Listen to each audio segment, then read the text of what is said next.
Hello everyone, welcome to study with Gyan Prakash. तो दोस्तों, बिहार शिक्षक भर्ती में एग्ज़ाम पैटर्न बदल गया है और इससे आपको काफ़ी फ़ायदा भी मिलने वाला है, क्योंकि बिहार शिक्षक भर्ती में जब पहला चरण शुरू हुआ था तो परीक्षा 2 दिनों में होती थी, लेकिन इस बार केवल एक ही पेपर में आपकी पूरी परीक्षा हो जाएगी। आपको जो नाइट हॉल्ट करना पड़ता था, 2 दिन का समय लेना पड़ता था, वो सारी दिक्कतें आपकी नहीं होंगी इस बार।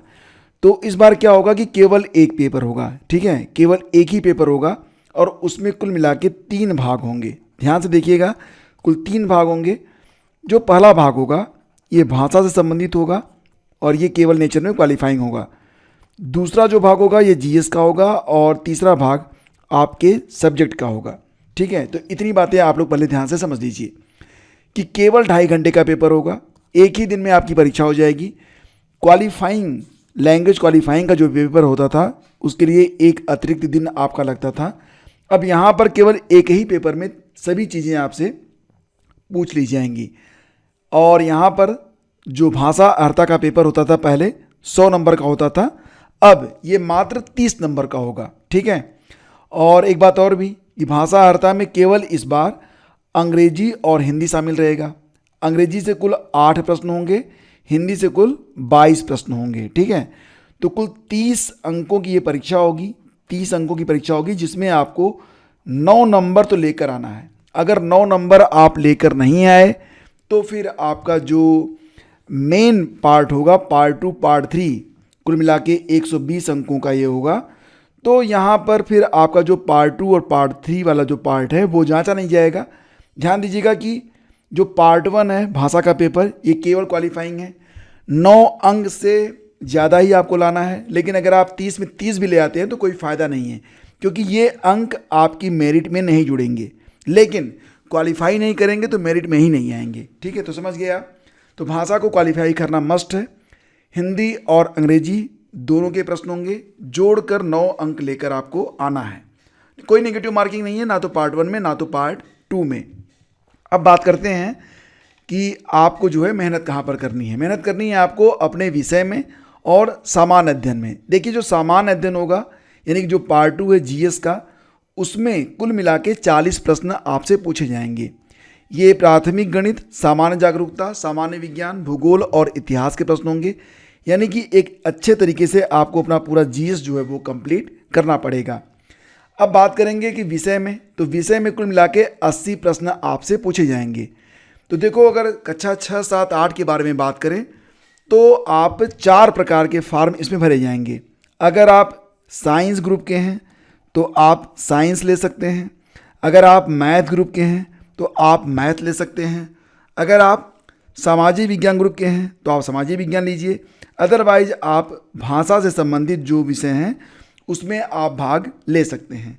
ध्यान दीजिएगा, कई बार लोगों ने पूछा है कि क्या हम 2 भाषाओं में फॉर्म भर सकते हैं, तो नहीं, केवल एक ही फॉर्म आप भर सकते हैं। जिस भी भाषा में आप अपने आप को कंपैटिबल पाएँ बस उसी में, ठीक है। एसएसटी में 80 प्रश्न केवल एसएसटी से, यानी कि जिस भी स्ट्रीम से, जिस भी सब्जेक्ट से आप आवेदन करेंगे उसी से संबंधित 80 प्रश्न आपको एग्ज़ाम में देखने को मिलेंगे। अब यहाँ पर मैं एक कमेंट करता हूँ कि आप लोग प्लीज़ जो पहला कमेंट है, पिन कमेंट, उसको ज़रूर देख लीजिएगा, ठीक है। अगर कोई संशोधन होता है बाद में भी तो मैं वहाँ पर अपडेट कर दूंगा। अगर वीडियो मान लेते हैं आप बाद में देखते हैं, कई महीनों के बाद या फिर कुछ दिनों के बाद देख रहे हैं, कोई अपडेशन हुआ होगा तो मैं नीचे जो पहला कमेंट है, पिन कमेंट, उसमें मैं अपडेट कर दूंगा। तो आप लोग इसके बाद चेक कर लीजिए, क्योंकि जो चीज़ें मैं आपको बता रहा हूँ ये आज यानी कि ये 4 नवंबर की बातें हैं। तो अगर कोई अपडेशन होगा तो मैं आपको बता दूंगा, ये बात आप ध्यान रखिएगा, ठीक है।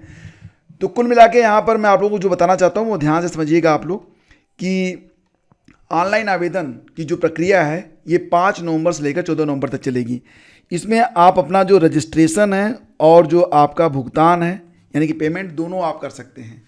लेट पेमेंट के साथ आप 17 नवंबर तक अपना रजिस्ट्रेशन और पेमेंट कर सकते हैं। लेकिन जो ऑनलाइन आवेदन शुरू होगा ये 10 नवंबर शुरू होगा। यहाँ पर आपको थोड़ा सा कन्फ्यूजन हो रहा होगा, तो ध्यान दीजिएगा कि निबंधन का मतलब होता है कि रजिस्ट्रेशन करके अपनी फ़ीस आप जमा कर सकते हैं 5 नवंबर से ही, लेकिन फॉर्म कंप्लीट कर पाएंगे आप 10 नवंबर से, ठीक है।